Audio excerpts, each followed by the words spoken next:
அதிகாரம் அதனுடைய 9வது வசனம் நான் உனக்கு கட்டளையிடவில்லையா? பலன் கொண்டு திடமனதாயிரு, திகையாதே கலங்காதே. நீ போகும் இடமெல்லாம் உன் தேவனாகிய கர்த்தர் உன்னோடு கூட இருக்கிறார் என்று சொல்லி யோசுவாவுக்கு வாக்குத்தத்தம் பண்ணி ஆண்டவர் இந்த மாதம் முழுவதும் தைரியத்தை குறித்து நம்மளோடு பேசிக்கொண்டு வருகிறார். இந்த காலை வேளையிலும் ஆண்டவர் நம்மளோடு பேசுகிற இந்த ஒரு காரியம், சிந்தனையில் கர்த்தரின் செயல், சிந்தனையில் கர்த்தரின் செயல்பாடு. ஒரு தைரியப்படுத்துகிற ஆண்டவர் நம்மளுடைய சிந்தனையிலே கர்த்தரின் செயல்பாடு இருக்கிறது. நம்ம என்ன யோசிக்கிறோம், எதை நினைத்து கொண்டு இருக்கிறோம், அதில் கர்த்தருடைய செயல்பாடு இருக்கிறது. இந்த காலை வேளையிலே இது ஒரு தலைப்பாய் ஆண்டவர் கொடுத்து நம்மளோடு பேசுவார். God works in our thinking. சிந்தனையில் கர்த்தரின் செயல்பாடு. ஆண்டவர் நம்மளுடைய சிந்தனையோடு தொடர்புடையவர். யோசுவா யோசிக்கும் பொழுது எப்படி அடுத்த ஊழியத்தை நான் செய்ய வேண்டும், அடுத்து என்ன செய்ய வேண்டும் என்று அவன் சிந்திக்கும் பொழுது கர்த்தருடைய வார்த்தை அவனை பலப்படுத்துகிறது.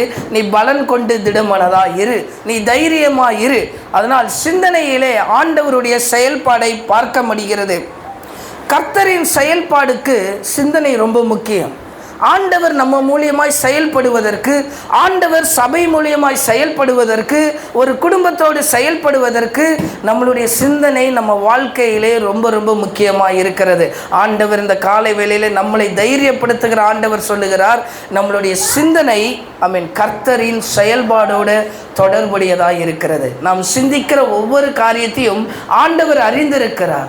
யோசுவாவுக்கு ஒரு பெரிய காரியம் காத்து கொண்டிருந்தது.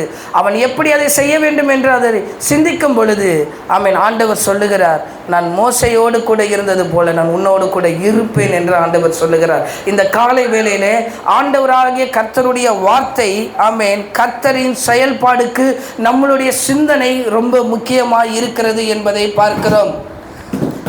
ஆண்டவருடைய சிந்தனை, ஆண்டவருடைய ஆகாய் தீர்க்கதரிசன புத்தகத்தில் வாசிக்க வேண்டாம், சொல்லப்பட்டிருக்கிறது, உங்களுடைய வழிகளை நீங்கள் சிந்தித்து பாருங்கள். ஆண்டவர் எப்படி நம்மளை நடத்தி வந்தார், எப்படி ரட்சிக்கப்பட்டோம், இதையெல்லாம் நீங்கள் சிந்தித்து பாருங்கள் என்று சொல்லி தீர்க்கதரிசி மூலியமாய் கர்த்தர் பேசுகிறார். ஒரு விஷயம், ஆண்டவரே எங்கள் வழிகளை நீங்கள் சிந்தித்து பாருங்கள், உங்கள் வழிகளை நீங்கள் சிந்தித்து பாருங்கள் எப்படி வந்திருக்கிறோம் என்று சொல்லி. கர்த்தரின் செயல்பாடுக்கு சிந்தனை ரொம்ப முக்கியம். நீங்கள் நினைத்து பாருங்கள், ஆண்டவர் தீர்க்கதரிசி மூலியமாய் சொல்லுகிறார், உன் வழிகளை நீங்கள் சிந்தித்து பாருங்கள். நம்ம சிந்தித்து பார்த்தால் எப்படி இருக்கும் நினைத்து பாருங்கள். நம்மளை ஆண்டவர் எப்படி நடத்தி வந்திருக்கிறார், எப்படிப்பட்டவனாய் நம்ம இருந்திருக்க வேண்டும். ஆனால் ஆண்டவர் இன்றைக்கு உங்களை இந்த இடத்துல வைத்திருக்கிறார். உங்கள் வழிகளை நீங்கள் சிந்தித்து பாருங்கள். ஏதோ ஒரு சபைக்கு போக வேண்டியவங்க நீங்கள், ஏதோ ஒரு இடத்துல இருக்க வேண்டியவங்க நீங்கள், உங்களை நான் என் வழியை சிந்தித்து பார்க்கும் பொழுது நான் ஜெபம் பண்ணனால கர்த்தர் உங்கள் எல்லாரையும் தந்திருக்கிறார். அதே போல் உங்கள் வழியை நீங்கள் சிந்தித்து பார்த்தீர்கள் என்றால் வர வேண்டாம் என்று நினைத்த இடத்திற்கு ஆண்டவர் உங்களை வர வச்சிருக்கிறார். இந்த ஊரே வேண்டாம் என்று நினைத்தவர்களுக்கு இந்த ஊரை ஆண்டவர் தந்திருக்கிறார். என் மனைவிக்கெல்லாம் சென்னையெல்லாம் பிடிக்காது, அவங்களுக்கெல்லாம் ஹீட்டெல்லாம் ஒத்துக்காது, குளிர் பிரதேசத்தில் வாழ்ந்தவங்க. ஆனால் ஆண்டவருடைய வழியை சிந்தித்து பார்க்கும்போது, ஒரு நாள் நான் அசிஸ்டன்ட் பாஸ்டராக இருக்கும் பொழுது சேத்துல காலை வைக்க மாட்டாங்க. அவங்க இறங்கினாங்கன்னா அப்படி தான் போவாங்க. ஆனால் இப்போ சேத்துலேயும் சகதியிலையும் நடக்க ஆண்டவர் வைத்திருக்கிறார். எதற்கு என்றால் வழிகளை சிந்தித்து பாருங்கள். சுகபோகமாய் நடக்க வேண்டும் என்ற இடத்துல ஆண்டவர் கரடுபுரடான பாதையிலே நம்மளை நடத்துகிறார் என்றால் சாதாரணமாக நடத்தலை, ஆண்டவருடைய செயல்பாடு அதில் இருக்கிறது. ஆண்டவர் ஒரு காரியத்திற்காக அதில் நடத்தி இருக்கிறார். ஒருவேளை என் குடும்பம் இப்படி இருக்க வேண்டும் என்று நான் நினைத்திருக்கலாம், ஆனால் நம் வழிகளை சிந்தித்து பார்க்கும் பொழுது கர்த்தருடைய செயல்பாடு அதில் இருக்கிறது. சங்கீதக்காரன் சொல்லுகிறான், உம்முடைய செயல்களை நான் யோசிப்பேன் என்று சொல்லுகிறான். யோசித்து பார்க்குறான் அந்த செயல்களை. ஆண்டவர் எப்படி நடத்தி வந்தார், எப்படி கொண்டு வந்தார், எப்படி இவங்களை ரட்சித்தார், எப்படி என்னை இந்த இடத்துல கொண்டு வந்து கர்த்தருடைய வார்த்தையை கேட்க வைத்தார் என்று சொல்லி சங்கீதக்காரன் 77:12 வாசிக்கும் போது சொல்லப்பட்டிருக்கும், உம்முடைய செயல்களை நான் யோசிப்பேன் என்று சொல்லி சொல்லப்பட்டிருக்கிறது. கர்த்தருடைய செயல்களை யோசித்து பாருங்கள். எனக்கெல்லாம் கல்யாணம் ஆகாமல் தான் ஊழியம் செய்யணும்னு ஆசை. ஆனால் ஆண்டவர் எனக்கு கல்யாணம் தான் முதல்ல பண்ணி வைத்தார். உனக்கு குடும்பத்தை தான் முதல்ல கொடுப்பேன்னு நினச்சார். நான் குடும்பம் வந்தோடனே அப்படியே ஏதோ ஃபேமிலின்னொன்னே அப்படியே எல்லா நாளும் அப்படியே சந்தோஷமாக இருக்கும். மனைவி இந்த விளம்பரத்துலலாம் இந்த மனைவிகள்லாம் வரும்போது அப்படியே பார்த்தா ஃப்ரெஷ்ஷாக வருவாங்க, மேப் அப்படிலாம் இருக்கும்னு நினச்சி ஒரு கற்பனை உலகத்தில் போயிட்டேன். ஆமாம். ஆனால் கர்த்தருடைய வழியை யோசித்து பார்க்கும்போது ஆண்டவர் நம்மளை சில இடத்துல என்ன செய்கிறார், உருவாக்குறார். நான் நினைத்த குடும்பத்தை கொடுக்கும்போது அப்பாடா இனிமேல் நமக்கு நம்ம ஃபேமிலி நம்ம அது இப்படி இருக்கலாம், இப்படி வாழ்ந்துடலான்னு அப்போ தான் தெரிஞ்சது பேச்சுலராக இருக்கும்போது நல்லா இருக்கலாம் போல். குடும்பம் மனைவியை தரும் பொழுது, குடும்பத்தை தரும்போது, பிள்ளைகளை தரும்போது அவர் நம்மளை நடத்தி வருகிற பாதை கொஞ்சம் வித்தியாசமாக இருக்கும். ஆண்டவர் நம்மளை நடத்தி வருகிற பாதை கொஞ்சம் வித்தியாசமானதாக இருக்கும். அது செட் ஆகாது. நான் நினச்சேன் அப்படி மனைவினா நம்ம சொல்கிறதெல்லாம் அப்படி கேட்பாங்க, நம்மளுக்கெல்லாம் அப்படியே என்னமோ ஏதோ தேவதூதர் மாதிரி நினச்சிட்டேன். ஆனால் அப்போ தான் தெரியுது ஆண்டவர் இந்த கரண்ட் ஒயரில் ப்ளஸ்ஸு மைனஸ் இருக்குன்னு ரெட் கலர், ரெட்டு கருப்புன்னு இருக்கும் ப்ளஸ் ஒயர். அது 2 ப்ளஸ்ஸு மைனஸு சேர்த்து சொருகுனா தான் கனெக்ஷனே வருது. அப்படி தான் ஆண்டவர் நம்ம குடும்ப வாழ்க்கையை தந்திருக்கிறார். ஆமாம். அந்த வழியை கொஞ்சம் யோசித்து பாருங்கள். எப்படி ஆண்டவர் நம்மளை நடத்தியிருக்கிறாரு. நாம் நினைக்கிற மாதிரிலாம் கிடையாது. ஆமாம். நமக்கு என்ன தீங்கு செஞ்சாலும் அவங்க தான் நமக்கு மனைவி. ஆமாம். நம்மளை அடித்தாலும் அவங்க தான் நமக்கு மனைவி. அதுக்கு நான் அடி வாங்குறேன்லாம் நினைக்காதீங்க. நானும் அடி வாங்கலை, நான் நல்லபடியாக மனைவியை பார்த்துக்கிறேன். என்ன ஆனாலும் அவங்க தான் நமக்கு மனைவி, என்ன ஆனாலும் அவங்க தான் நமக்கு என்ன செய்யிருக்காங்க, கணவராக ஆண்டவர் தந்திருக்கிறார். உங்கள் வழிகளை கொஞ்சம் யோசித்து பாருங்கள். ஆமீன். ஆண்டவர் நல்ல குடும்ப வாழ்க்கையை நமக்கு தந்திருக்கிறார். ஆமீன். சில வேளையில் இந்த கசப்புகள், வெறுப்புகள், இந்த மாதிரி கடினமான சூழ்நிலைகள் உங்கள் வாழ்க்கையில் இருக்கும். ஆனால் அந்த வழியெல்லாம் யோசித்து பாருங்கள். இந்த குடும்பத்தை போல அழகுள்ளது வேறு எதுவுமே இந்த உலகத்தில் கிடையாது. ஆண்டவர் அதுக்கு தான் நல்ல குடும்பத்தை ஆண்டவர் தந்திருக்கிறார். ஆமீன். அந்த குடும்பத்தின் மூலியமாக ஆண்டவர் நம்மளை ஆசீர்வதிக்கிறார். இந்த வழிகளை சிந்தித்து பாருங்கள். கர்த்தருடைய செயல்பாடு உங்களுக்கு தெரியும். ஆண்டவருடைய வழிகளை நாம் சிந்திக்கும் பொழுது அவைகள் ஆச்சரியமாக இருக்கும், அவைகள் அற்புதமாக இருக்கும். ஆண்டவரே இப்படியெல்லாம் நீங்கள் என்ன நடத்தி வந்திருக்கிறீங்களா? ஆமேன். ஆனால் உண்மையிலே நீங்கள் யோசித்து பார்த்தீங்கன்னா உங்களுடைய உழைப்பில் நீங்கள் வந்திருக்கலாம், உங்களுடைய பலத்தில் வந்திருக்கலாம், உங்களுடைய ஞானத்தில் வந்திருக்கலாம். அப்படி அல்ல, ஆண்டவருடைய செயல்பாடு உங்கள் குடும்பத்திலையும் உங்கள் வாழ்க்கையில இருந்ததுனால தான் கர்த்தர் உங்கள் மூலியமாய் பல காரியங்களை செய்ய திட்டம் வைத்திருக்கிறார். ஆமேன். ஆண்டவருடைய செயல்பாடு இருந்தனால தான் ஆண்டவர் குடும்பத்தை நடத்தி வர முடிஞ்சது. இல்லைன்னா இது லேசான காரியம் அல்ல. ஒரு குடும்பத்தை, ஒரு ஃபேமிலியை நடத்துறது லேசான காரியம் அல்ல. ஆனால் ஆண்டவர் அந்த குடும்பத்தில் எவ்வளோ கஷ்டங்கள், எவ்வளோ பாரங்கள், எவ்வளோ தேவைகள், எவ்வளோ சண்டைகள், எவ்வளோ எதிர்ப்புகள், அதன் மத்தியில் இந்த ஃபேமிலியை நமக்கு தந்திருக்கிறார். இந்த வழியை கொஞ்சம் யோசித்து பாருங்களாம். என்ன சில வழிகளை ஆண்டவர் சொல்லி கொடுக்கிறார். நம் சிந்தனையினுடைய செயல்கள், பலவிதமான சிந்தனைகளை நாம் சிந்திக்கிறோம். சிலர் பாசிட்டிவாக திங்க் பண்ணுவார்கள். ஆமீன். நன்மையானதை சிந்திப்பார்கள். சிலர் எதிர்மறையானதை சிந்திப்பார்கள். நாம் நல்ல சிந்தனை உடையவர்களாக இருக்கணும். ஆமீன். பாசிட்டிவாக திங்க் பண்ண, என் குடும்பம் நல்லா இருக்கணும், என் குடும்பம் நல்லா இருக்கும், என் ஃபேமிலி நல்லா இருக்கும், அப்படி நினைக்கணும். இவளை கட்டிக்கிட்டு நான் என்ன பண்ணுறது, இவளை வச்சுட்டு நான் எப்படி காலத்தை தள்ள போகிறேன், இதெல்லாம் ஒரு நெகட்டிவ் திங்கிங். இது பிசாசுக்கு இடம் கொடுக்கிறது போல. நம்ம குடும்பத்தில் ஆண்டவர் நல்ல குடும்பத்தை தந்திருக்கிறாருன்னா நல்ல ஒரு பாசிட்டிவ் திங்கிங் இருக்கும் பொழுது சிந்தனையில் கர்த்தருடைய செயல்பாடு இருக்கும். என் குடும்பம் நல்லா இருக்கும், என் கணவர் நல்லா வருவாங்க, என் மனைவி நல்லா இருப்பாங்க, நல்லா வருவாங்க, நல்லா பார்த்துப்பாங்க, இவளை கட்டிக்கிட்டு நான் என்ன கண்டேன் அப்படி தானே சொல்கிறாங்க நிறைய பேர். என்ன எனக்கும் வயதில் மூத்தவர்கள் சொல்லி நான் கேட்டிருக்கிறேன். இவளை கட்டிக்கிட்டு நான் என்ன கண்டேன் அப்படின்னு சொல்லுவாங்க. இப்படி எதிர்மறையான சிந்தனைகள், நெகட்டிவ் சிந்தனைகள் வரும் பொழுது குடும்பம் சமாதானத்தை பார்க்க முடியாது, குடும்ப சந்தோஷத்தை பார்க்க முடியாது. இப்படிப்பட்ட சிந்தனைகள் நம்மளை விட்டு நீங்க வேணும். சிலர் ஓவர் திங்கிங்காக இருப்பாங்க. சிந்தனையிலே கர்த்தருடைய செயல்பாடு இருக்கிறது. அதற்கென்று ஓவர் திங்கிங், அளவுக்கு மீறி சிந்திப்பது, சிந்திச்சுக்கிட்டே இருப்பாங்க ஆழமாக, அப்படியே போய்கிட்டே இருப்பாங்க. ஓவர் திங்கிங்காக அப்படி நடந்துருமோ, அப்படி ஆயிருமோ, இது இப்படி ஆயிருமோ, இது இப்படி சொல்லியிருப்பாங்களோ, இப்படி ஓவர் திங்கிங் ஆகி அவங்க வாழ்க்கையில் சில காரியங்களை கர்த்தருடைய செயல்பாடு அவங்களிடத்தில் என்ன செய்ய முடியலை, செயல்படாத நிலை பார்க்க முடிகிறது. இந்த ஓவர் திங்கிங் இருக்காதபடி கர்த்தர் கிருபை தருவாராக. கடந்த கால சிந்தனை, பாஸ்ட் திங்கிங், நடந்ததே நினச்சிக்கிட்டே இருப்பாங்க. நடந்ததை நினச்சிக்கிட்டே இருக்கும் பொழுது கர்த்தருடைய செயல்பாடு அங்கே கிரியை செய்யாது. ஆமென். இன்றைக்கு ஆண்டவர் நமக்கு சொல்லுகிற வார்த்தை, நீங்கள் பலன் கொண்டு திடமனதாய் இருங்கள். ஆமென். கலங்காதே, திகையாதே, நீ போகிற இடமெல்லாம் உன் தேவனாகிய கர்த்தர் உன்னோடு கூட வருவார். அதனால சிந்தனையை தேவனிடத்தில் சாய்க்கும் பொழுது கர்த்தர் செயல்படுவார். இந்த கடந்த கால சிந்தனை ரொம்ப ஆபத்தானது. இப்படி நடந்துருச்சே, அதையே நினச்சிக்கிட்டு இப்படியே நடந்துக்கிட்டே இருக்கேன்னு சொல்லி தங்களையும் வருத்தி கொண்டு அவர்கள் என்ன செய்வாங்க, தங்கள் வாழ்க்கையை தொலைத்து விடுவாங்க. ஒரு அம்மா 75 வயசு அம்மா இறந்து போயிட்டு, அந்த அம்மா இறந்து போன பிறகு அந்த ஐயா உயிரோடு இருந்தார். அந்த ஐயா இருக்கும்போது அந்த அம்மா இறந்து போனனால அந்த அம்மாவே நினச்சி பாருங்கள், இவருக்கு 85 வயசு, இறந்து போன அம்மாவுக்கு 75 வயசு. 85 வயசு அந்த ஐயா, 75 வயசு இறந்து போன அந்த அம்மாவை நினச்சி இவரே என்ன செஞ்சிட்டார், இறந்து போயிட்டார். ஆமீன். கடந்ததை நினச்சி கர்த்தருடைய செயல்பாடு இருக்காது. ஆமீன். இன்றைக்கு இந்த காலை வேளையில் கடந்ததெல்லாம் மறந்து போகட்டும். ஸ்தோத்திரம். கடந்ததெல்லாம் முடிஞ்சதெல்லாம் முடியட்டும் இயேசுவின் நாமத்தினால். ஒருவேளை உங்கள் வாழ்க்கையில் நடந்திருக்கலாம், ஒருவேளை உங்கள் வாழ்க்கையில் ஏதாவது ஒரு காரியம் செயல்பட்டு கொண்டு இருக்கலாம். அதெல்லாம் என்ன செஞ்சிடணும், இயேசுவின் நாமத்தினால் நம்ம தூக்கி எறிஞ்சிடணும். இயேசுவின் நாமத்தினால் அந்த கடந்த காலத்தில் நடந்தது, எப்போவோ 30 வருஷம் முன்னாடி பேசுனதெல்லாம் இப்போது அவன் நினச்சி பார்ப்பான். அவன் அந்த வருஷத்தில் அவன் அப்படி பேசினான். டேட்டோடலாம் சில பேர் சொல்லுவாங்க, 30ஆம் தேதி இத்தனாம் மாதத்தில் அத்தனாம் வருஷத்தில் என்ன அவன் அப்படி பேசினான், இன்றைக்கி நான் அதை மறக்கலை.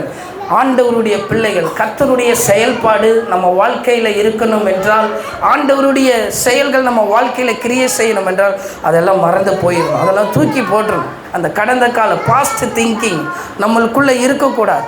ஆண்டவர் நம்மளுக்குள்ளே என்ன செயல்படுகிறார் அந்த திங்கிங் தான் நமக்குள்ளே இருக்கணும். எதுவும் இல்லாதபடி தேவன் நம்மளை பாதுகாப்பாக. கவலை சிந்தனை, எதை குறித்தாலும் கவலைப்பட்டு கொண்டே இருப்பாங்க. இன்னைக்கு காலையில் கிளம்பி வரும்போது 2 பேர் ஃபோன் பண்ணாங்க, இந்த மாதிரி வர முடியல அப்படின்னு சொல்லி ஃபோன் பண்ணாங்க. மனைவிக்கிட்ட சொன்னேன், என்னப்பா வரலையே, என்னப்பா அவங்க வரலையே, நீ வரலையா சொல்லிக்கிட்டு இருக்க, நீ போய் நல்லா ஆராதிச்சு ஆண்டவர் துதி, ஆண்டவர் வரவங்களை கொண்டு வருவார். இந்த கவலை சிந்தனை வந்துடுது. காலையில் என்ன இருந்து கிளப்பி விட்டுறோம், இந்த கவலையிலே இருப்போம். வரலையேன்னு கவலைப்பட்டுட்டு இருந்தால் வராது. ஆமேன். இயேசுவின் நாமத்தினால் நம்ம குடும்பத்தில் இருக்கிற எல்லா கவலை சிந்தனை எல்லாம் போகணும். அடுத்த மாதம் எப்படி சந்திக்க போகிறேன்னு தெரியலையே, அடுத்த மாதம் என்ன ஆக போகுதுன்னு தெரியலையே, அப்படி நினச்சே எனக்கு 3 வருஷம் ஓடி இருக்குது. ஆமேன். ஸ்தோத்திரம். இங்கே வந்து 3 வருஷம் ஆயிருக்கு. அடுத்து என்ன நடக்கும்னே தெரியாது, அடுத்து எப்படி தேவை சந்திக்கப்படனே தெரியாது. ஆரம்பத்தில் கஷ்டமாக இருந்தது, ஆனால் ப்ராக்டிஸ் பண்ணுறார் ஆண்டவர். நம்ம லைஃப்பில், நம்ம வாழ்க்கையில், நம்ம குடும்பத்தில் அந்த ப்ராக்டிஸ்குள்ளே வரணும். ஆண்டவர் நம்மளை தைரியப்படுத்துகிறார். அவன் நல்ல சிந்தனைகளோடு நம்ம இருக்கணும். கர்த்தர் அதிலே ஆண்டவர் செயல்படுவார். ஆமீன். நல்ல பயம் சார்ந்த ஒரு சிந்தனை இருந்து பயந்துகிட்டே இருப்பாங்க சிந்தனையில். ஆமீன். இது நடந்துருமோ, அது நடந்துருமோ, இவன் கையில் காசை கொடுத்துட்டு வந்துட்டேன், அவன் செஞ்சிருவானா, செய்ய மாட்டானா, முடிச்சிருவானா, முடிக்க மாட்டானா, இப்படி பயப்படுற சில சிந்தனைகள் இருந்துக்கிட்டே இருக்கும். இதெல்லாம் இருக்கவே கூடாது. இயேசுவின் நாமத்தினால் நமக்கு நல்ல சிந்தனை மாத்திரம்தான் நம்ம இருதயத்தில் இருக்கிறதா இருக்கணும். நல்ல விசுவாச சிந்தனை இருக்கணும். நடக்கும், ஆண்டவர் செய்வார், ஆண்டவர் பார்த்து கொள்வார், ஆண்டவர்னால செய்ய முடியுன்ற நல்ல விசுவாச சிந்தனை இருக்கணும். அந்த சிந்தனை நமக்குள்ளே இருக்காது. நடக்காதே, அவர் தான் வரமாட்டேன்ட்டாரே, இவங்க தான் கொடுக்க மாட்டேன்ட்டாங்களே, இவங்க தான் சப்போர்ட் பண்ண மாட்டேன்ட்டாங்களே, அப்படி தான் சொல்லாங்க. எனக்கு ஏஜில் கொஞ்சம் நல்லா சப்போர்ட் பண்ணுவோம்ப்பா, நாங்கள் சப்போர்ட் பண்ணுறேன்னு சொன்னாலும் யாருமே சப்போர்ட் பண்ணலை இது வரைக்கும். ஆண்டவர் அப்படிலாம் சப்போர்ட் பண்ணுறதுக்கு ஆட்கள் நம்பிக்கை கொடுப்பாங்க. ஆனாலும் நம்ம சிந்தனை நல்ல விசுவாசம் உள்ள சிந்தனையாக இருக்கணும். ஆண்டவர் மேலே நம்பிக்கை உள்ள ஒரு சிந்தனையாக இருக்கணும். நம்ம சிந்தனை நடக்காது, இது முடியாது, அவரால் அது செய்ய முடியாது, அவர் அதை கொடுத்தா தானே பண்ண முடியும். விசுவாச சிந்தனையோடு செயல்படும் போது ஆண்டவர் உதவி செய்வார். ஆமென். ஈசாக்கை பலி செலுத்துகிறார் ஆபிரகாம், ஆனால் சொல்கிறாரு, கட்டை எங்க கர்த்தர் பார்த்துக்கொள்வார். ஒரு விறகு, பையனை பலி கொடுக்கறது பிரச்சனை இல்லை, விறகு இல்லாதது ஒரு பிரச்சனை. விறகு எங்கே, பலி செலுத்துறதுக்கு விறகு எங்கே, கர்த்தர் பார்த்துக்கொள்வார். வண்டி இருக்குது, பெட்ரோல் எங்கே, போடுறதுக்கு ஆண்டவர் உதவி செய்வார். ஆமேன். கார் கொடுத்தா பெட்ரோல் கொடுப்பார். ஆமேன். ஏசி கொடுத்தா கண்டிப்பாக என்ன செய்வார், கரண்ட் பில் உங்களுக்கு கட்டுறதுக்கு உதவி செய்வார். அவர் சும்மா வந்து அப்படியே தூக்கி கொடுக்க மாட்டார். நம்மளை அப்படியே எல்லாத்தையும் வச்சுக்கோ ஆனால் உனக்கு தர மாட்டார், அப்படி சொல்ல மாட்டார். எங்கள் வீட்டில் ஏசி கிடையாது, கொடுக்கும்போது கொடுப்பார். ஆமேன். அதனால் என்ன சொல்லுகிறேன்னா, நமக்கு என்ன ஆண்டவர் தருகிறாரோ அந்த விசுவாச சிந்தனையோடு நம்ம இருக்கணும். ஆண்டவர் செய்வார், ஆண்டவர் கொடுப்பார். வீடை கொடுத்தாருன்னா அது கேட்ட வாடகையை ஆண்டவர் கொடுப்பார். அதுக்கு தான் ஆண்டவர் நம்மளை கொண்டு வந்திருக்கிறார். ஆமேன். ஆண்டவருடைய கரம் இந்த காலை வேளையில் நமக்கு இருக்கட்டும். பண ஆசை சிந்தனை இருக்கக்கூடாது. ஆமேன். எல்லாருக்கும் ஒரு சில யூதாஸ் காரியத்தை பாருங்கள், அவன் கையில் தான் பணப்பையும் இருந்தது. பண ஆசையின் சிந்தனை இதெல்லாம் நம்ம வாழ்க்கையில் இருக்கக்கூடாது. இந்த பண ஆசை எல்லா தீமைக்கும் வேறாக இருக்குது. அதனால தான் இஎம்ஐயில் வாங்கிக்கிட்டே இருக்கிறோம். அடுக்கு மேலே அடுக்கு வாங்கி இப்படி போயிடும். நல்ல வேலை கிரெடிட் கார்டெல்லாம் எனக்கு ஒரு அம்மா ஃபோன் பண்ணுது அடிக்கடி. இப்போது எங்கேருந்து நம்பர் எடுத்ததுன்னு தெரில. அந்த அம்மா கிரெடிட் கார்டு வேணுமான்னு. எவ்வளோ தான் சரி நானும் பொறுத்து போனேன். எவ்வளோ தான் நீ கொடுப்பீங்க? எவ்வளோ வேணாலும் கொடுக்குறேன். நான் எந்த வேலைக்கும் போகல, நான் சும்மா இருக்க, உன்னால் தர முடியுமா? நீங்கள் எலிஜிபிள் இல்லை அப்படின்ட்டு இப்போ ஃபோனே வரதில்லை. அதுக்குன்னு எலிஜிபிள் இருக்கான். பண ஆசையை தூண்டி விடுறான். ஆனால் நம்ம கெட்டதுக்கு நான் வேலைக்கு போகல, சும்மா இருக்கேன், நீ வேணால் சும்மா ஃபோன் பண்ணிகிட்டு இருக்கிற, எனக்கு தர முடியுமான்னு கேட்டால் இல்லை சார் நீங்கள் எலிஜிபிள் கிடையாது, அதுக்கு சாஃப்ட்வேரில் ஒர்க் பண்ணணும், நீங்கள் ஐடியில் ஒர்க் பண்ணால் தான் நாங்கள் தருவோம். அப்புறம் எதுக்கு ஃபோன் பண்ணிகிட்டு இருக்கிறேன்? பண ஆசையை தூண்டி விடுறது. அதெல்லாம் அந்த பண ஆசையெல்லாம் அந்த சிந்தனையெல்லாம் இருக்கக்கூடாது. கர்த்தர் செயல்பட முடியாது. ஆமென். ஆண்டவருடைய செயல்பாடு நமக்குள்ளே இருக்கப்பட முடியாது. எனக்கு அவங்க ஃபோன் பேசும்போது ஒரு கட்டத்தில் நானே விழுற அளவு பேசிட்டாங்க.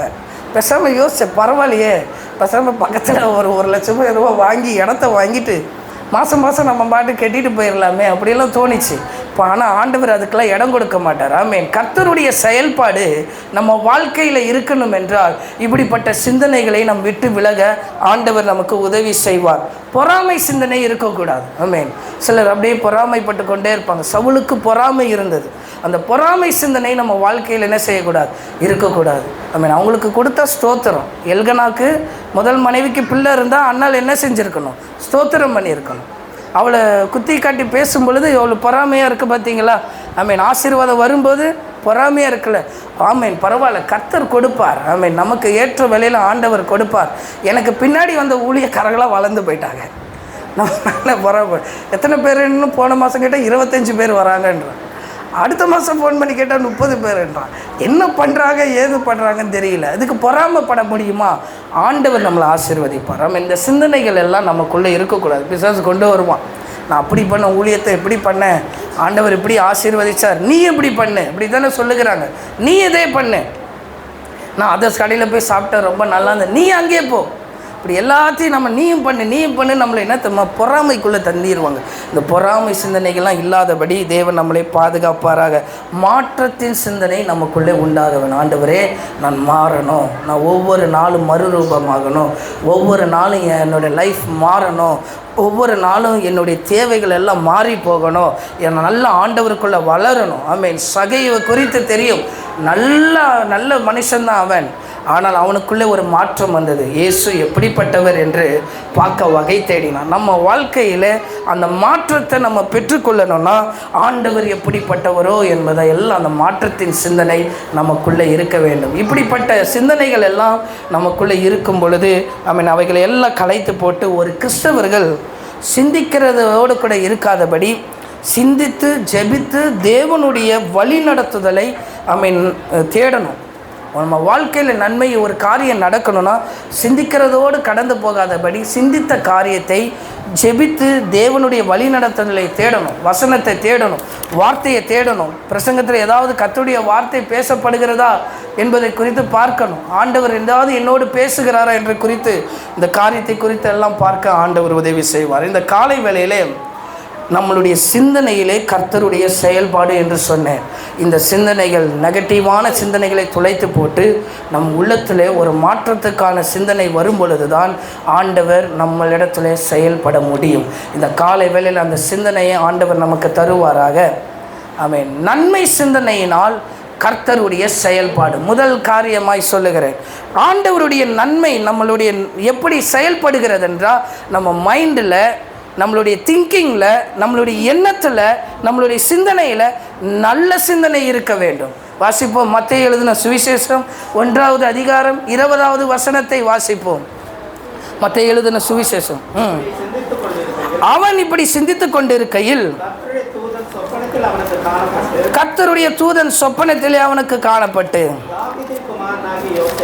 தாவீதின் குமாரனாகிய யோசேப்பே, மரியாதை சேர்த்துக் கொள்ள ஐயப்படாதே. உன் மனைவியாக மரியாதை சேர்த்து கொள்ள ஐயப்படாதே. அவளிடத்தில் உற்பத்தியாயிருக்கிறது பரிசுத்த ஆவியினால். அவளிடத்தில் உற்பத்தியாயிருக்கிறது பரிசுத்த ஆவியினால் உண்டாயிருக்கிறது. அவன் இப்படி சிந்தித்துக் கொண்டு இருக்கையில் என்று வேதவசனம் சொல்லுகிறது. அவன் என்ன சிந்தித்துக் கொண்டு இருக்கிறான்? மனைவி திடீரென்று நிச்சயிக்கப்பட்ட தன் மனைவி இன்னும் திருமணம் ஆகவில்லை, ஆனால் கர்ப்பமாகிவிட்டான். ஒரு புருஷன் என்ன நினைக்கணும் அதை தான் அவன் நினைத்தான். ஆனால் அவனிடத்தில் ஒரு நல்ல சிந்தனை இருந்தது. அவன் சிந்தித்து கொண்டு இருக்கிறான், ரகசியமாய் தள்ளிவிடலாம், யாரிடத்திலும் சொல்லாமல் தள்ளிவிடலாம் என்று சொல்லி அவளை அவமானப்படுத்த மனதில்லாதது. இதுதான் ஒரு நல்ல சிந்தனையில் ஆண்டவருடைய செயல்பாடு இருக்கிற ஒரு காரியம். ஆமென்.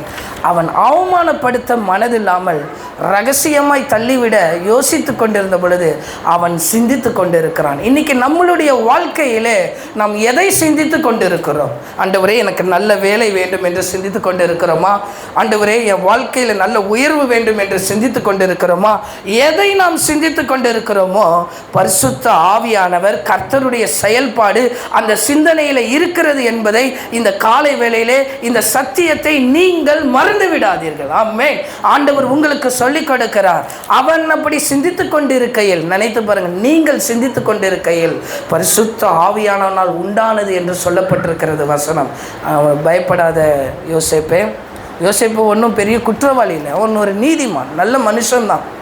ஆனாலும் தூதன் வந்து அவனுக்கு சொல்லுகிறான், நீ பயப்படாத, உன் மனைவியை நீ ஏற்றுக்கொள் என்று சொன்ன பொழுது அவளிடத்தில் உண்டாயிருக்கிறது பரிசுத்த ஆவியினால் உண்டானது. இன்றைக்கி நம்ம குடும்பம், நம்ம வாழ்க்கையெல்லாம் ஆண்டவருடைய செயல்பாடினால் வந்தது. ஆமென். நாம் சிந்தித்து கொண்டிருக்கிற எந்த காரியத்திலும் கர்த்தருடைய செயல்பாடு இருக்கும். இது நடந்துருமா, இது நடக்காதா? அந்த இடத்துல யோசேப்பினுடைய சிந்தனையை கொஞ்சம் நினைத்து பாருங்கள். இவளுக்கு என்ன ஆனது? திடீரென்று இப்படி ஆகிவிட்டா, இவளை நல்லவன் அவன் நினச்சிருந்தா எத்தனை பேரை ஊரை கூப்பிட்டு இன்றைக்கு பஞ்சாயத்து பண்ணி ஒரு பெரிய காரியத்தை செய்ய முடியும். ஆனால் அவன் அப்படி சிந்திக்கவில்லை. ஆமென். கர்த்தர் இந்த காலை வேளையில் நல்ல சிந்தனையிலே கர்த்தருடைய செயல்பாடு இருக்கும். இன்றைக்கு நீ என்ன சிந்தித்து கொண்டிருந்தாலோ கர்த்தருடைய செயல்பாடு அதுக்குள்ளே இருக்கும். ஆமென். ஆண்டவர் அதே யோசேப்பை வைத்து ஆமென் இயேசு பிறக்கிற வரை மரியாதை நல்ல பார்த்து கொள்ள ஆண்டவர் உதவி செய்தார். ஆமென். இன்றைக்கி நீங்கள் என்ன உங்கள் வாழ்க்கையில் சிந்தித்துட்டு இருக்கிறீங்க? ஆண்டவரே, என் வாழ்க்கையில் நான் எதை குறித்து சிந்தித்து கொண்டு இருக்கிறேன், அதில் கர்த்தருடைய செயல்பாடு இருக்கிறது என்பதை மறந்துடாதீங்க. ஆண்டவரே, என் வாழ்க்கையில் நீர் செயல்படுகிறதற்காக நன்றி, எங்கள் வாழ்க்கையில் நீங்கள் செயல்படுகிறதற்காக நன்றி. அவன் அப்படி சிந்தித்து கொண்டிருக்கையில் ஆமென் இந்த வேளையில் உங்கள் வாழ்க்கையோ உங்கள் குடும்பத்தையோ எதை குறித்து வேணால் நீங்கள் சிந்தித்து கொண்டு இருக்கலாம். ஆனால் கர்த்தருடைய செயல்பாடு அதில் இருக்கிறது. ஆமென். அவர் செயல்படுகிறார். ஆமென். அந்த இடத்துல அப்படியே விட்டு விடாதபடி செயல்படுகிறார். ஆமென். யோசேப்பு மரியாதை சேர்த்து கொண்டான். இன்றைக்கு நம்ம வாழ்க்கையில் ஆண்டவர் செய்கிற ஒவ்வொரு காரியமும் இந்த காரியங்களும் நம்ம பல காரியத்தை சிந்திக்கலாம். ஆண்டவரே, என் வாழ்க்கை இப்படி நடந்துருமா, என் வாழ்க்கை இப்படி முடிஞ்சு போயிருமா, இப்படி நம்ம நினைக்கும் போதெல்லாம் கர்த்தருடைய செயல்பாடு அவங்க துவங்கிறது. எப்போ முடிக்கணும் என்று நினைக்கிறோமோ அப்போ அங்கே ஆண்டவர் ஆரம்பிக்கிறார். இந்த வேளையில் ஆண்டவர் இடத்துல சொல்லுவோம், ஆண்டவரே, நீர் எங்களுக்கு அப்படிப்பட்ட நல்ல மனநிலைமையை தருகிறதற்காக உமக்கு ஸ்தோத்திரமும் துதியும் உண்டாவதாக. ஆமென். கர்த்தருடைய அந்த செயல்பாடு உங்களுடைய சிந்தனையிலிருந்து அது வெளிப்படுகிறது. நல்ல சிந்தனையாய் சிந்தியுங்கள். நல்லா மாறணும், குடும்பம் நல்லா இருக்கணும். இப்படி சிந்திக்கும் பொழுது ஆண்டவர் நம்ம வாழ்க்கையிலே செயல்பட ஆரம்பித்து விடுவார். ஆமென். இப்படிப்பட்ட நல்ல சிந்தனை நம்ம வாழ்க்கையில் இருக்க ஆண்டவர் நமக்கு உதவி செய்வாராக. ஆமென். ஒரு பக்கம் நல்ல சிந்தனையிலே கர்த்தருடைய செயல்பாடை நம்மளால் பார்க்க முடிகிறது. இன்னொரு பக்கம் சோதனையை நோக்கி நாம் சிந்தித்து கொள்ளும் பொழுது நம்மளால் செயல்பட முடியாது, கர்த்தரால் செயல்பட முடியாது. டெம்டேஷன் ஃபோக்கஸ்டு திங்கிங், அதாவது சோதனையை நோக்கிய சில நேரத்தில் எண்ணங்கள் இருக்கும். தவறான சிந்தனை கர்த்தருடைய செயல்பாட்டை அது தடுக்கும். நம்ம வாழ்க்கையில் அந்த தவறான சிந்தனை இல்லாதபடி தேவன் பாதுகாப்பாராக. அன்னாளுக்கு பிள்ளை இல்லை, ஆனால் அவங்களுடைய எல்கானாவுடைய முதல் மனைவிக்கோ பிள்ளை இருந்தது. அன்னாள் அவள் பெற்ற பிள்ளையை நோக்கி பார்த்துக்கிட்டே இருக்கிறாள். அவங்களுக்கு குழந்தை பிறக்குது, எனக்கு இன்னும் பிறக்கலை. அவளுக்கு 2வது குழந்தை பிறக்குது, இன்னும் எனக்கு பிறக்கலை. இப்படி பார்க்கும் பொழுது இது ஒரு தவறான சிந்தனை. நான் சொன்னது போல இந்த மாதிரியான சிந்தனை உள்ளே இருக்கும் பொழுது கர்த்தருடைய செயல்பாடு இருக்காது. என்றைக்கு அன்னாள் அதை மறந்து கர்த்தருடைய ஆலயத்தில் தன் இருதயத்தை ஊற்ற ஆரம்பித்தாலோ, என்றைக்கு இதையெல்லாம் மறந்து நீங்கள் ஆண்டவருடைய சமூகத்திலே ஆண்டவருக்கென்று உங்களை அர்ப்பணித்து உங்கள் இருதயத்தை ஊற்ற ஆரம்பிக்கிறீர்களோ, கர்த்தருடைய செயல்பாடு துவங்கிறது. ஆமென். வசனம் சொல்லுகிறது, அந்த இடத்திலே அன்னாளுடைய கர்ப்பத்தை ஆண்டவர் திறந்தார். அடைக்கப்பட்ட கர்ப்பத்தை ஆண்டவர் திறந்து வைக்கிறார். இந்த காலை வேளையிலே, ஆண்டவரே, நீர் என் வாழ்க்கையிலே செயல்பட இருக்கிறீர் என்றால் என் சிந்தனையிலே தோன்றுகிற ஒவ்வொரு காரியமும் அது தவறான சிந்தனையாய் இல்லாதபடி ஆவிக்குரிய சிந்தனையாய் இருக்கட்டும், நல்ல சிந்தனைகளாய் இருக்கட்டும். ஆண்டவர் உதவி செய்வார். தவறான எண்ணங்கள் இருக்காதபடி இந்த சபையில் நம்ம எல்லாரும் வந்திருக்கிறோம். நம்மளோடு சொல்லுகிற காரியம் தவறான சிந்தனை இல்லாதபடி. ஆமென். இப்படி நடந்துருமோ, அப்படி நடந்துருமோ, இப்படி சந்தேகத்தினுடைய சிந்தனை இதெல்லாம் இல்லாதபடி எல்லாத்தையும் தூரம் வைக்கும் பொழுது ஆண்டவர் நல்ல சிந்தனையிலே கர்த்தர் செயல்பட ஆரம்பிப்பார். ஆண்டவருடைய செயல்பாடை குறித்து பார்ப்போம். 2 சாமுவேலின் புஸ்தகமும் 11வது அதிகாரம் 1வது வசனத்தை வாசிப்போம். 2 சாமுவேலின் புஸ்தகமும் 11வது அதிகாரம் 1வது. ராஜாக்கள் யுத்தத்துக்கு புறப்படும் காலம் வந்தபோது தாவீது யோவாபையும் அவனோடு கூட தன் சேவகரையும் இஸ்ரவேல் அனைத்தையும் அம்மோன் புத்திரரை அழிக்கவும் ரப்பாவை முற்றுகை போடவும் அனுப்பினான். தாவீதோ எருசலேமில் இருந்து விட்டான். டெம்டேஷன் ஃபோக்கட் திங்கிங், அதாவது சோதனையை நோக்கி சிந்தித்தல், தவறான சிந்தித்தல். வசனம் ஆரம்பிக்கும் போது சொல்லப்படுகிற இந்த சம்பவத்தை பாருங்கள். மறு வருஷம் ராஜாக்கள் யுத்தத்துக்கு புறப்படும் காலம் வந்த பொழுது, நல்லா வாசித்து பாருங்கள். ராஜாக்கள் என்று சொல்லப்பட்டிருக்கிறது. யுத்தத்திற்கு புறப்படும் காலம் வந்த பொழுது, அப்படி என்றால் எல்லா ராஜாக்களும் யுத்தத்தில் இருக்கிறார்கள். ஆனால் தாவீதினுடைய சிந்தனை யுத்தத்திற்கு போகிற மனநிலை இல்லை. அந்த வசனத்தை மறுபடியும் வாசிப்பீர்கள் என்றால், மறு வருஷம் ராஜாக்கள் யுத்தத்திற்கு புறப்படும் காலம் வந்தபோது, காலம் வந்துவிட்டது, ராஜாக்களும் புறப்பட்டு விட்டார்கள் எல்லா தேசத்திலும். தாவீதுக்கு போகிற மனசு இல்லை, தாவீதுக்கு போகிற அந்த எண்ணம் இல்லை, தாவீதுக்கு போகிற அந்த சிந்தனை இல்லை. அவன் எண்ணத்தில் தவறான சிந்தனை ஆரம்பித்து விட்டது. இன்னைக்கு நம்மளுடைய வாழ்க்கையிலே ஆண்டவர் புறப்படும் காலம் என்று ஆண்டவர் வைத்திருக்கிறார்.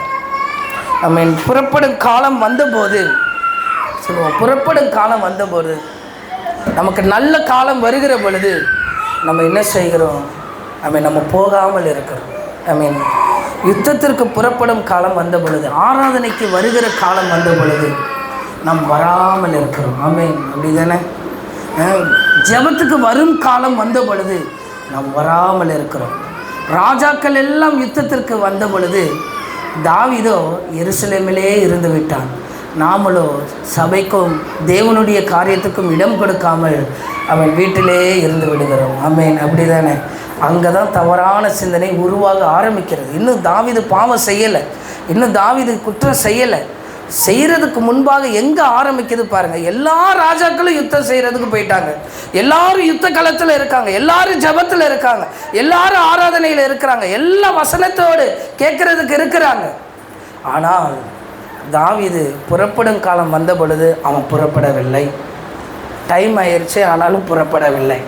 அவன் லேட்டாக தான் இருக்கிறான். இப்படி வரும்போது தவறான எண்ணம் உள்ளே வருது. போகணுமா? அடுத்த எண்ணத்துக்குள்ளே முதல்ல வருகிறது போகணுமா? காலமும் வந்துருச்சு, நேரமும் வந்துருச்சு, ஆனால் புறப்படாமல் இல்லை. ஆமென். போகணுமா என்று சொல்லும் பொழுது பாருங்கள், இஸ்ரவேல் அனைத்தையும் அப்படின்னா எல்லாரையும் அனுப்பிட்டான். தாவீது ராஜா மட்டும் எங்கே இருக்கிறான்? வீட்டில் இருந்து விட்டான், எருசலேமிலே இருந்து விட்டான்.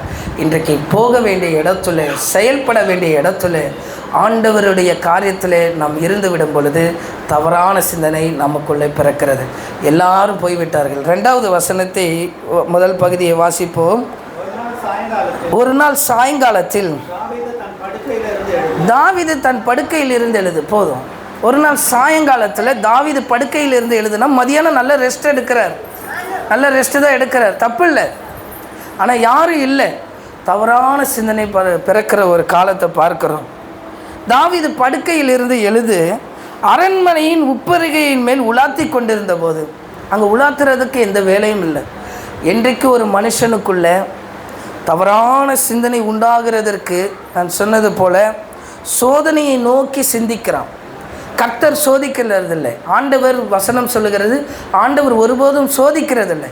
அவனவன் தன் சுய இச்சையின்படி சோதிக்கப்பட்டு சிக்கொண்டு விழுகிறான். நம்ம தான் சோதனையை நோக்கி விழுகிறோமே தவிர ஆண்டவர் என்னை சோதிச்சிட்டார். நான் போன பிசாசு குறுக்க வந்துச்சு, நான் யுத்தத்துக்கு போகலான்னு இருந்தேன், பிசாசு தடுத்துட்டான். பிசாசுலாம் தடுக்கலை. தாவீது கூட அதை சொல்லியிருக்கலாம் போல. எல்லா ராஜாக்களும் புறப்படும் காலம் வந்தபோது அவன் சிந்தனையிலே கர்த்தருடைய செயல்பட முடியவில்லை. அவன் போயிருந்தான், அந்த இடத்துல பெரிய யுத்தம் வந்திருக்கும், அவன் ஜெயித்திருப்பான், மகிமையாக ஆண்டவர் அவனை ஆசீர்வதிச்சிருப்பார், உலகம் முழுவதும் தாவீது அறியப்பட்டிருப்பான். ஆனால் போல சபைக்கு வந்திருந்தால் அந்த நிலைமை இருந்திருக்காது. சபைக்கு வராதனால ஒரு அந்த நிலைமை, போக வேண்டிய இடத்துக்கு போகாதனால அந்த நிலைமையை பார்க்க முடிகிறது. அவன் யுத்தத்திற்கு புறப்படும் காலம் வந்த பொழுது சரி, இதெல்லாம் சரி, அவன் படுத்து எழுந்த உடனே தூங்கி எழுந்திரிச்சு என்ன பண்ணணும்? கர்த்தருக்கு ஒன்று ஸ்தோத்திரம் பண்ணியிருக்கணும். சாயங்காலத்தில் உப்பரியின் மேல் உலாத்தி கொண்டிருந்தான். யுத்தத்துக்கு போல, ஆனால் உலாவுறான். அதுக்கு என்ன அர்த்தம்? சர்ச்சுக்கு போக மாட்டேன், ஆனால் என்ன பண்ணுவேன்? ஜெயச்சந்திரன் போவேன், ஸ்கைவாக் போவேன். இல்லை, உலாத்தி கொண்டே இருக்கும் பொழுது தவறான சிந்தனையெல்லாம் பிறக்குது. சபைக்கு வந்துட்டால் நல்ல சிந்தனை பிறக்கும். ஆமாம், ஆண்டவர் பேசுவார். இன்றைக்கி அதெல்லாம் நம்ம கிட்ட இருந்து மாறணும். நம்ம சபைக்கு கொஞ்சம் பேர் வரவங்க தான், நான் அப்படி கடிந்துலாம் பேச மாட்டேன், இந்த வார்த்தையை வைத்து உங்களுக்கு சொல்லி கொடுக்குறேன். உலாத்தி கொண்டு இருக்கிறான். அரண்மனையின் மேல் உப்பரிகையின் மேல் உலாத்தி கொண்டு இருக்கிற மனுஷனாக இருக்கிறோம்.